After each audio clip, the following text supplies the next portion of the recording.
பொறுமைக்குள். உனக்கு பின்னால் நடக்க இருப்பது எல்லாமே நன்மையாக இருக்கும்.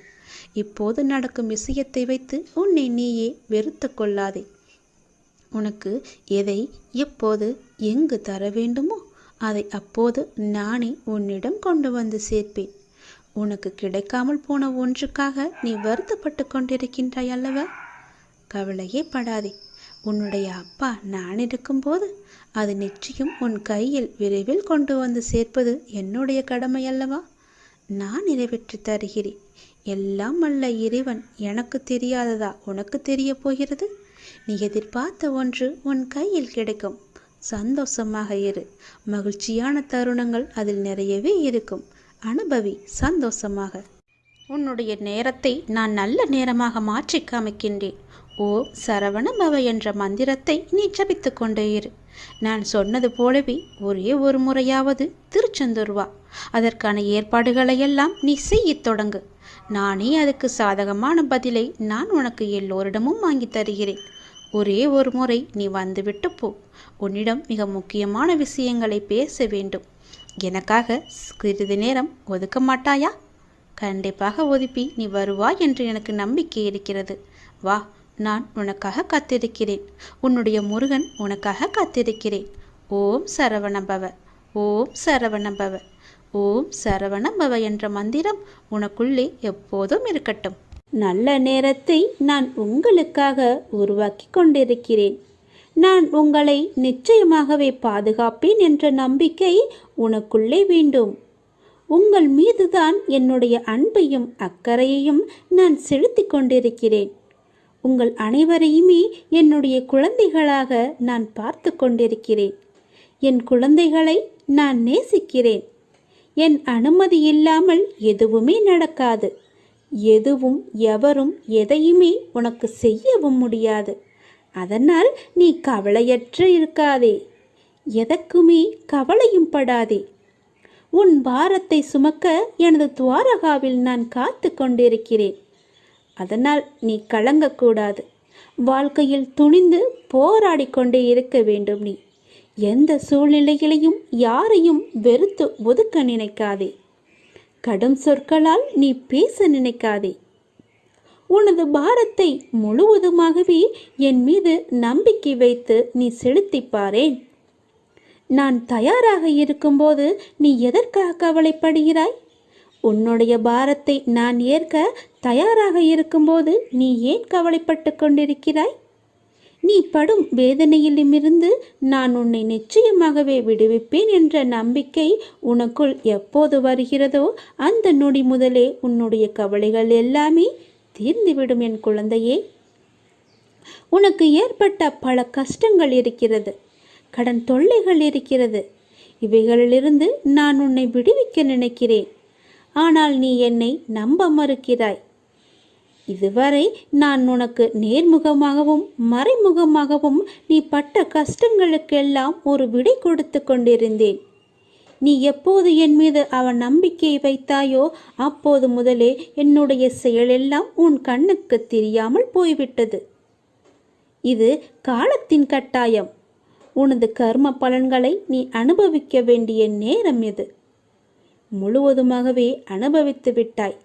நீ மகிழ்ச்சியாகவே இருக்கப் போகிறாய். இனி உன் வாழ்க்கையில் நிச்சயமாகவே ஏற்றம் வந்து கொண்டே இருக்கிறது. இப்போது அனைத்திலும் உனக்கு வெற்றி என்றும் வெற்றி முழக்கம் மட்டுமே உன் காதுகளில் விழும். நான் உன்னுடன் இருக்கிறேன். எனக்காக ஒரே ஒரு முறை என் நாமத்தை உச்சரி. என்னை நம்பு. நான் சொல்வது போல நீ செய்து கொண்டே வந்தாய் என்றால் உன் வாழ்க்கையில் எந்த ஒரு பிரச்சனையும் இருக்காது. உனக்கு துணையாக உன் அப்பா இருக்கிறேன். தாய் உன்னை மறந்தாலும் பெற்ற தந்தை உன்னை மறந்தாலும் இந்த பெற்றெடுக்காத அப்பா நான் உன்னை மறக்க மாட்டேன். உங்கள் பாரத்தை என்னிடம் தாருங்கள். நான் சுமக்கிறேன். நான் உங்களிடம் கேட்பது எல்லாமே நம்பிக்கை, பொறுமை மட்டுமே. அதனால் என் மீது எந்த குறையும் இல்லாமல் என்னை நீ நம்பு. உன் பொறுமையை சோதிக்கும் அளவுக்கு உறவோ நட்போ உடன் இருக்கும் நபர்களிடமிருந்தோ எதிர்பாராத நேரத்தில் சோதனைகள் நெருக்கடிகள் வந்தாலும் அந்த கடினமான நேரங்களை நீ அமைதியுடன் தான் கடந்தாக வேண்டும். உனக்கு பக்கபலமாக நான் இருக்கிறேன் என்பதை நீ மறந்து விடாதே. அவர்கள் சொல்வது சொல்லிக்கொண்டே இருக்கட்டும். உன் பாரத்தை சுமக்க நான் துவாரகாவில் காத்து கொண்டிருக்கிறேன் என் குழந்தையே. துணிந்து வா, எதிர்த்து போராடு. எந்த சூழ்நிலையிலையும் எதற்காகவும் உன்னை நீயே தாழ்த்தி கொள்ளாதே. மகிழ்ச்சியாகவே இரு. வாழ்க்கையில் நிச்சயமாகவே ஏற்றம் பெறுவாய். இது என்னுடைய சத்திய வாக்கு. நான் உன்னுடன் இருக்கும்போது வீணாக அழாதே. அழுதது எல்லாமே போதும். அழுத காலம் எல்லாமே முடிந்துவிட்டது. இனி நீ சிரிக்கப் போகிறாய். மகிழ்ச்சியாக இருக்கப் போகிறாய். மகிழ்ச்சியில் துள்ளி குதிக்கப் போகிறாய். எவரவர் தூற்றினாரோ அவர் உன்னை பார்த்து பொறாமை கொள்ளும் காலம் வரப்போகிறது. நல்லதை மட்டுமே நினை. நல்லதை மட்டுமே செய். நல்லதை மட்டுமே பேசு. முடிந்தவரை உன்னால் முடிந்தவரை பிறருக்கு நீ உதவி செய். உன் மனதில் எப்போதும் ஒரு இரக்க குணம் இருக்கட்டும். கவலைப்படாதே, அப்பா நான் இருக்கிறேன். உன்னை எப்போதுமே கைவிடவே மாட்டேன். உன்னை தாக்குவதற்கு யார் நினைத்தாலும் அவை அனைத்துமே என்னை வந்து சேரும். எந்த அம்பு உன்னை நோக்கி வருகிறதோ அது என்னை நோக்கி வரும். எவர்கள் உன்னை நோக்கி அந்த அம்பை வீசினார்களோ பிற்காலத்தில் அதுவே அவர்களை வந்து சேரும். அதனால் அவர்கள் பேசுவதையெல்லாம் நீ காதில் வாங்கிக் கொள்ளாதே. துணிந்து எதிர்த்து நில். வருகிற அம்பு கூட என் பெயரை உச்சரிக்கும் போது தானாகவே உடைந்து திரும்பிவிடும். அதனால் பயமற்று இரு. சந்தோஷமாக இரு. உன் அப்பாவின் துணை உனக்கு எப்போதுமே உண்டு. இந்த சுழற்சியான வட்டத்தில் மேலே உள்ளது கீழே வரத்தான் செய்யும். கீழே உள்ளது மேலே ஒரு நாள் வரத்தான் செய்யும். அதனால் பேசுபவர்கள் பேசட்டும். நீ உன் இஷ்டம் போல சந்தோஷமாக இரு. உன் இப்போதைய நிலை கண்டு நீ துவண்டு கொண்டிருக்கிறாய். இந்த நிலை இப்படியே இருக்குமா? என்னை மீட்பார் யாரும் இல்லையா? எனக்கு உதவுவதற்கு யாரும் இல்லையா என்று உன் மனம் ஏங்கி தவித்து கொண்டிருக்கிறது. எல்லாமே எனக்கு தெரியும். நீ நம்பிக்கையை இழக்காதே கண்மணி.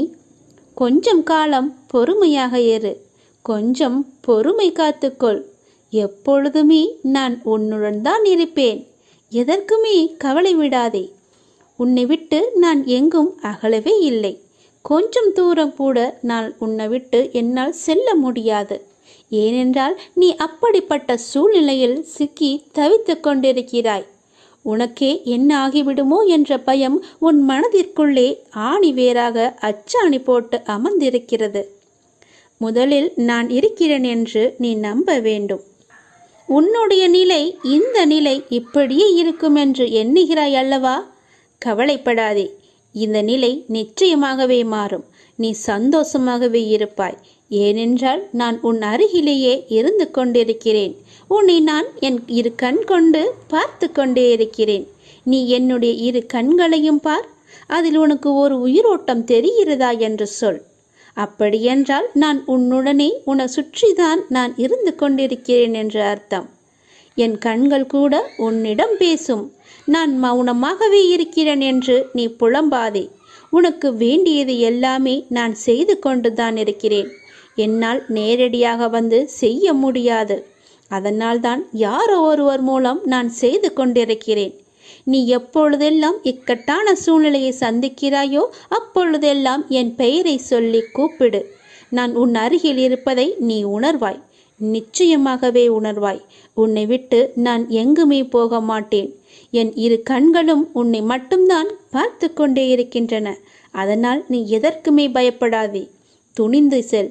எல்லாவற்றையுமே அடித்து நொறுக்கி போராடு. நிச்சயம் என் துணை உனக்கு எப்போதுமே உண்டு. என் அப்பா என்னை பார்த்து கொண்டிருக்கிறார் என்ற நம்பிக்கையோடு, என் அப்பா என்னை சுற்றி இருக்கிறார் என்ற நம்பிக்கையோடு, என் அப்பா எனக்கு உதவுவார் என்ற நம்பிக்கையோடு செயல்படு என் தங்கமே. நான் எப்போதும் உன்னுடன் தான் இருப்பேன். நீ கவலையற்று இரு. உனது கவலையால் எதையுமே சாதிக்க முடியாது. அப்படி முடிந்தால் நீ சாதித்துப்பார். அதில் எனக்கு ஒன்றும் தயமில்லை. உன்னால் முடிந்தால் நீ சாதித்து காட்டு. கவலை என்பது உன் மனதை என்பால் திருப்பாமல் கட்டி வைக்கின்ற வலை என்பதை நீ உணர்ந்து அதற்கு பிறகு நீ செயல்படு. முதலில் இந்த வலைக்குள்ளிருந்து நீ வெளியே வா. அப்போது நான் உனக்கு முழுவதுமாகவே உன் கண்களுக்கு நான் காட்சி தருவேன். எந்த நாளும் நான் வந்து உன்னை நிழலாக காப்பேன் என நீ என்னை நம்ப வேண்டும். நிம்மதியை உன்னிடம் வந்து நான் சேர்த்து விடுவேன் என்று நீ நம்ப வேண்டும். சந்தோஷமாக நான் உன்னை வாழ வைப்பேன் என்று நீ நம்ப வேண்டும். இப்படி என் மீது நம்பிக்கை வைத்தால்தான் எல்லாமே உனக்கு சுகமாக நலமாக வளமுடன் உன்னை வாழ வைக்க முடியும். என்னால் சுழற்சியை உடைப்பதுதான் ஆன்மீகம். செக்கு மாடு சுற்றி சுற்றி வருவது போல மீண்டும் மீண்டும் சுழல்கிறீர்கள். குழந்தையாக இருக்கும்போது விளையாட்டு, இளமையில் வேறு நாட்டம், 40 வயதை தாண்டினால் குழப்பமான மனநிலை, 60 வயதில் என்ன நடக்கிறது எனக்கு, எதற்காக இந்த வாழ்க்கை என்ற கேள்வி. இதை போய் ஒரு சிலர் ஆன்மீகம் என்று நினைத்து கொண்டு விடுகிறார்கள். அப்படியல்ல, இது வெறும் சுழற்சிதான். இப்படித்தான் உங்கள் மூதாதையர்களின் அதே பழைய சக்கரம் உங்கள் மூலமாக இப்போது சுழன்று கொண்டிருக்கிறது. ஆன்மீகம் என்றால் உங்கள் தாத்தாவும் அப்பாவும் அம்மாவும் உங்கள் மூலமாக ஜீவிப்பதற்கு அனுமதிக்காமல் உங்களது வாழ்க்கையை ஒரு புத்தம் புது உயிராக, ஒரு புதிய சாத்தியமாக நீங்களாகவே உருவாக்கிக் கொள்வதுதான். இதுதான் ஆன்மீகம். இந்த சுழற்சியை உடைப்பதுதான் ஆன்மீகம். கர்மா என்றால் தலைவிதி என்று அர்த்தமில்லை. அப்படி சொல்லியாக்கிவிட்டார்கள். உங்கள் தலைவிதியும் கூட உங்களுடைய செயல்தான். இதை உணர்ந்தால் இப்போது கர்மா என்பது உங்களை சிக்க வைக்கும் ஒன்று கிடையாது என்பது உங்களுக்கே தெரிய வரும். உங்களை விடுவிக்கும் ஒன்றாக அது மாறிவிடும். நிச்சயமாக இதை நீங்கள் உணர்ந்திட வேண்டும். நல்ல கர்மா எது, கெட்ட கர்மா எது, ஒவ்வொரு செயலுக்கும் ஒரு பின்விளைவு உண்டு என்பதை நீங்கள் தெரிந்து கொள்ள வேண்டும். உங்கள் செயலுக்கான விளைவு எப்படி இருந்தாலும் அதை நீங்கள் சந்தோஷமாக ஏற்றுக்கொள்ள தயாரானால் அது நல்லதா கெட்டதா என்ற கேள்வியே வராது. கர்ம வினைகள் பற்றிய கவலையே இருக்காது. மற்றபடி பாவம் புண்ணியம் என்பதெல்லாம் சொர்க்கம் பற்றி பேசுபவர்கள் பயன்படுத்தும் வார்த்தைகள். இயற்கை என்பது கொடூரமானதும் இல்லை, கருணையானதும் இல்லை. நல்லது கெட்டது என்பதெல்லாம் மனிதரின் பார்வையில் உள்ள கோணம்தான். மனிதன் அதை எப்படி பார்க்கிறான் என்பதை பொறுத்துதான் நல்லதும் இருக்கிறது, தீயதும் இருக்கிறது. நாம் நடந்து கொள்ளும் விதத்திலும் இது இருக்கிறது. அதனால் நாம் செய்யும் செயல்தான் நம்மை சுற்றி வரும் என்பதை நீங்கள் மறந்து விடாது. வாழ்க்கை நெருக்கடி நிறைந்ததாகவும் இருப்பதை பார்த்து நான் சஞ்சலப்படுகிறேன். என் மனம் சஞ்சலப்பட்டு கொண்டிருக்கிறது. யார் இந்த இக்கட்டான நேரத்தில் உதவுவார் என்று எல்லா இடத்திலும் உனது கையை விரித்து நீ கலக்கம் கொண்டிருக்கிறாய். துக்கமும் துயரமும் இப்போது உன்னை அழுத்தி கொண்டிருக்கிறது. இதிலிருந்து எழுந்து வர நீ முயற்சி செய்கிறாய். ஆனால் உன்னால் வர முடியவில்லை. ஏன் முடியவில்லை என்று யோசித்தாயா? முதலில் அதை எல்லாவற்றையுமே நீ மறந்துவிடு. நான் இப்படி இல்லை என்று மறந்துவிடு. நான் இப்படிதான் என்று நினைத்தால் நீ அப்படியே உட்கார்ந்து விடுவாய். என்னால் முடியும் என்று எழுந்து வா. முதலில் உன் முகத்தில் சிரிப்பை கொண்டு வா. அந்த சிரிப்பு இல்லாததுதான் இதற்கு எல்லாமே காரணம். எதையோ மனதில் போட்டுக்கொண்டு அழுது புலம்பி தவித்து கொண்டிருக்கிறாய். யாரிடம் போய் சொல்வது, யாரிடம் சொன்னால் எனக்கு தீர்வு கிடைக்கும் என்று அழுது கொண்டிருக்கிறாய். தங்கமி, முதலில் அதிலிருந்து வெளியே வந்துவிடு. உன் முகத்தை எப்பொழுதும் புத்துணர்ச்சியுடன் வைத்துக்கொள். உனக்கு ஒன்றுமே இல்லாதது போல, அதாவது எனக்கு எந்த துன்பமும் இல்லை, துயரமும் இல்லை, எந்த ஒரு பிரச்சனையும் இல்லை என்பது போல எப்பொழுதுமே உன் மனதை நீ புத்துணர்ச்சியோடு வைத்துக்கொள். உன் மனம் புத்துணர்ச்சியாக இருந்தால் உன் முகமும் புத்துணர்ச்சியாக கலையாக இருக்கும். அது இல்லாததுதான் இப்போதைய காரணம். உன் முகத்தை நீ நேரடியாக சென்று கண்ணாடியில் பார். எப்படி இருக்கிறது என்று, எவ்வளவு சோர்வாக எவ்வளவு கவலையாக இருக்கிறது என்று. எல்லாவற்றையுமே மறந்துவிடு. எனக்கு தான் என் அப்பன் இருக்கிறானே என்று தைரியமாக எல்லாவற்றையுமே மறந்து முதல் அடியை எடுத்து வை. உன் மனதை மகிழ்ச்சியாக வைத்துக்கொள். என்னை நம்பி என் ஆலயத்திற்கு நீ வா. நீ வளமுடன் வாழ்வாய், எந்த குறையும் இல்லாமல் வாழ்வாய். உன் வாழ்க்கையில் எந்த ஒரு கஷ்டமும் இருக்காது, எந்த துன்பமும் இருக்காது, எந்த துயரமும் இருக்காது. முதலில் நான் சொல்வது போல செய். உன் வாழ்க்கை எப்படி இருக்கிறது என்று பார். உன்னை தேடி அவர்கள் விலகி சென்றவர்களெல்லாம் தானாக வருவார்கள். உன் மனதையும் உன்னையும் நீ புத்துணர்ச்சியோடு வைத்துக்கொண்டு உன் முகத்தில் புன்னகையை வைத்து பாரேன், எப்படி தேன் போல ஓடி வருகிறார்கள் என்று. என் துணை உனக்கு எப்போதுமே இருக்கும். சில நேரம் என் குழந்தையின் நலனுக்காக நான் வழிகளுடன் நடக்க வைத்து கொண்டிருக்கிறேன், நடந்து கொண்டும் இருக்கிறேன். இதுவே தீர்மான சூழலாக அமைகிறது. ஆனால் அது நீண்ட நாள் தொடரும் அளவிற்கு நான் உன் சாய்தேவா அதை விட மாட்டேன். உன் துயரங்களை நானே போக்குகிறேன். அதுவரை எதற்காகவும் அஞ்சாதே. உன்னோடும் உன் குடும்பத்தோடும் தான் நான் இருக்கிறேனே. இவ்வுலகில் இன்பமும் துன்பமும் நிலையற்றவை. இன்று இருப்பது நாளை மாறிப்போகும். எனவே மனம் கலங்காதே. இன்றைய சூழலில் நீ அவமானப்பட்டிருக்கலாம், கஷ்டப்பட்டிருக்கலாம். பலர் உன்னை பழி சொல்லுக்கு ஆளாக்கி வைத்திருக்கிறார்கள். அவற்றையெல்லாமே நீ கண்டு கொள்ளாதே. எதையுமே தீர்க்கமாக முடிவு செய்து விடாதே. இதுதான் என்னுடைய வாழ்க்கை என்று தீர்மானம் எடுத்துக்கொள்ளாதே. உன்னுடைய கஷ்டங்கள் எல்லாமே முடிந்துவிட்டன. நீண்ட நாள் வரை நீ பொறுத்திருக்க வேண்டாம். கொஞ்சம் காலம் பொறுத்திருந்தால் போதும். கொஞ்சம் காலம் என்பது 2 நாட்கள் கூட ஆகலாம். நீ வெகு தொலைவில் இருக்கிறது என்று கற்பனை செய்து கொள்ளாதே. உன்னுடைய வெகு நாட்களான இருந்த துன்பங்கள் துயரங்கள் எல்லாமே முடிந்துவிட்டது என் தங்கமே. உன் அப்பாவின் சொல்படி நடந்து கொள். நீ எதற்காகவும் யாருடைய பேச்சையும் நீ காது கொடுத்து கேட்காதே. அவர்கள் பேசுபவர்கள் பேசிக்கொண்டு தான் இருப்பார்கள், தூற்றுவர்கள் தூற்றிக்கொண்டு தான் இருப்பார்கள். நீ உனக்கு உண்மையாக இரு.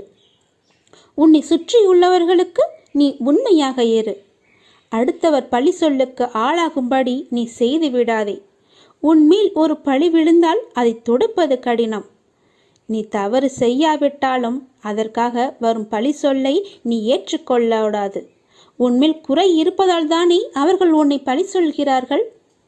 அந்த குறை இல்லாமல் நீ பார்த்துக்கொள். அப்படி இருந்தால் யாரும் உன்னை எதுவுமே செய்ய முடியாது. இனியாவது நீ நன்றாக இருக்க பழகிக்கொள். உன்னை சுற்றி உனக்காகத்தான் உன்னை சுற்றியுள்ளவர்கள் இருக்கிறார்கள். உன்னை கட்டினவர், உன்னை பெற்றவர், உனக்காக பிறந்தவர்கள், உன்னுடன் பிறந்தவர்கள் என்று எல்லோருமே உனக்காகத்தான் இருக்கிறார்கள். அவர்களை எல்லாவற்றையுமே நீ மறந்து விட்டாய். அவர்களை மறந்து உன்னுடைய இன்பத்திற்காக, உன்னுடைய நன்மைக்காக நீ அவர்களை சுயநலத்திற்காக பயன்படுத்தி கொண்டாய். அந்த சுயநலம் வேண்டாம் என் தங்கமே. இப்போதே அவர்களை விட்டுவிடு. உன் வாழ்க்கை பறிபோகக்கூட போகலாம். அதனால் தான் சொல்கிறேன், தேவையில்லாமல் மனதை சஞ்சலப்படுத்தாதே என்று. நான் இருக்கிறேன். வாழ்க்கை எந்த திசையில் செல்ல வேண்டும் என்பதை சரியாக தீர்மானித்து விட்டால் அந்த வானத்தையும் கூட எளிதாக எட்டிவிடலாம். அதை யாராலும் தடுக்கவும் முடியாது. ஆகையால் குறிக்கோள் என்ன என்பதை நீங்கள் உணர வேண்டும். எப்படி அதை அடையலாம் என்று திட்டமிட வேண்டும். திட்டமிட்டு தீர்மானித்து என்னிடம் சொல்லிவிட்டு நீ செயல்படு. நிச்சயமாகவே அந்த வானத்தை கூட எளிதாக எட்டிவிடலாம். இது யாரும் அந்த இறைவன் நினைத்தால் கூட தடுக்க முடியாது. தனிமை கிடைப்பது உன்னை நீ தெரிந்து கொள்வதற்காகத்தான். அந்த தனிமையை கூட நீ தூங்கி கழித்து விடாதே. அதில் பலவிதமான அர்த்தங்கள் இருக்கிறது. தவறுகள் நடப்பது உன்னை நீ திரித்து கொள்வதற்காகத்தான். முயற்சிகள் எடுப்பது கூட உன்னை நீ முன்னேற்றிக் கொள்வதற்காகத்தான். எதிரிகள் கிடைப்பது கூட உன்னை நீ வளர்த்து கொள்வதற்காகத்தான். அதனால் எல்லாவற்றையுமே லேசாக நினைத்து விடாதே.